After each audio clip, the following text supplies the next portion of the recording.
বেশিরভাগ বাঙালি বাড়িতেই মনে হয় ছুটির দিনে চিকেন মাটনের রেসিপি হয়েই থাকে, কিন্তু ওই একই ধরনের রেসিপি খেতে খেতে যারা বোর হয়ে যাচ্ছেন তারা এবার একটু অন্য ধরনের রেসিপি ট্রাই করুন।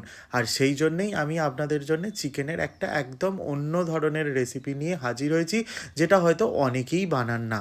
তো প্রথমেই আমি এখানে চিকেন নিয়ে নিয়েছি 750 গ্রাম, তাতে দিয়ে দিলাম জিরে গুঁড়ো, হলুদ গুঁড়ো, লঙ্কার গুঁড়ো, ধনে গুঁড়ো, কাশ্মীরি লঙ্কার গুঁড়ো সমস্ত আমি দিলাম 1 চামচ করে।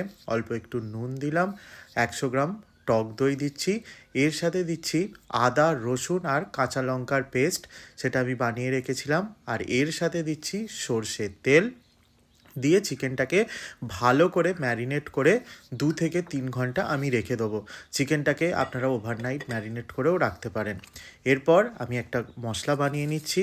দেখতেই পাচ্ছেন, কয়েকটা শুকনো লঙ্কা, 1 চামচ জিরে, 2 চামচ ধনে, তার সাথে গোটা গরম মশলা, গোলমরিচ, বড় এলাচ, জায়ফল আর জায়ত্রী দিয়ে পুরো জিনিসটাকে একটু আমি হালকা সটে করে নেবো।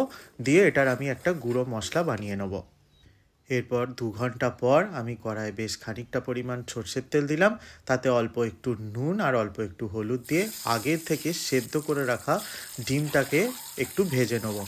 ডিমটাকে ভালো করে ভেজে নিয়ে উঠিয়ে নেওয়ার পর আগের থেকে সেদ্ধ করে রাখা আলুটাকে আমি এর মধ্যে দিয়ে দিচ্ছি, দিয়ে আলুটাকেও আমি ভালো করে ভেজে নেব।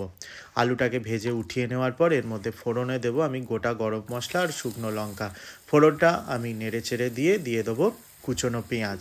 আমি এখানে 250 গ্রাম মতন পেঁয়াজ দিয়েছি। পেঁয়াজটাকে একটু ভেজে নিয়ে দিয়ে দিলাম টমেটো কুচি, আদা রসুনের পেস্ট দিয়ে একটু ভালো করে নেড়ে চেড়ে দিয়ে আমি দিয়ে দিলাম ঢাকনা। 5-7 মিনিটের জন্য ঢাকনা খুলে পুরো জিনিসটাকে খুন্তির সাহায্যে এইভাবে একটু চেপে চেপে প্রেশার দিয়ে টমেটোগুলোকে গলিয়ে দিয়ে দেবো ম্যারিনেট করে রাখা চিকেনটা। আর যে মশলা গুঁড়োটা আমি গুঁড়োলাম সেটা 2 চামচ দিয়ে দিলাম।